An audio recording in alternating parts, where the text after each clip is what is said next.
The gastric sleeve is another tool that we have in our armamentarium for weight loss operations. And it is basically comes from a part of another more aggressive operation, but is found to be effective in and of itself. And basically what we do is remove about 70 to 80% of the large portion of the stomach. And in effect, we make a tube or a sleeve out of the stomach so that it comes from the esophagus, and then the sleeve or tube of the stomach comes down, and just at the bottom 10 or 15% is left unchanged, and then the bowel is in continuity otherwise.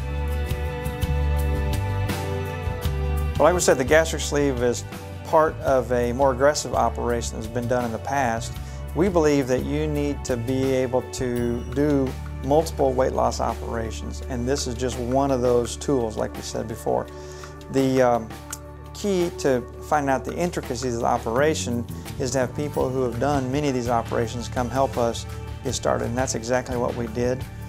We had some friends, other surgeons from other cities, come in and watch us and help us with the fine intricacies of the operation to ensure that we didn't have to learn those ourselves, basically.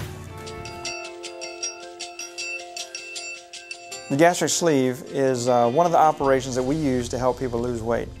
The operation itself is not necessarily responsible for curing diseases, but the weight loss does help cure diseases. The diseases that we find most frequently, the most serious diseases, are diabetes, hypertension, sleep apnea, congestive heart failure, reflux disease. There's about 30 actually that losing weight and keeping it off can either cure or greatly improve.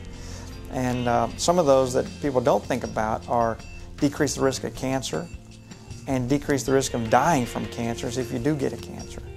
And so those are very important things, on top of all of the decrease in the risk factors for cardiovascular disease, which kills the most people in America more than anything else.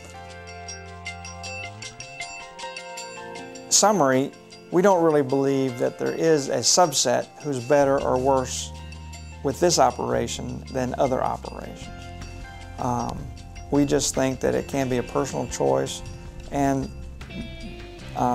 there is probably some risk and benefit trade-off of this operation versus the other ones, and I think that each individual has to sit down with their surgeon and get those risk-benefit trade-offs worked out to see what's best for them in their particular situation.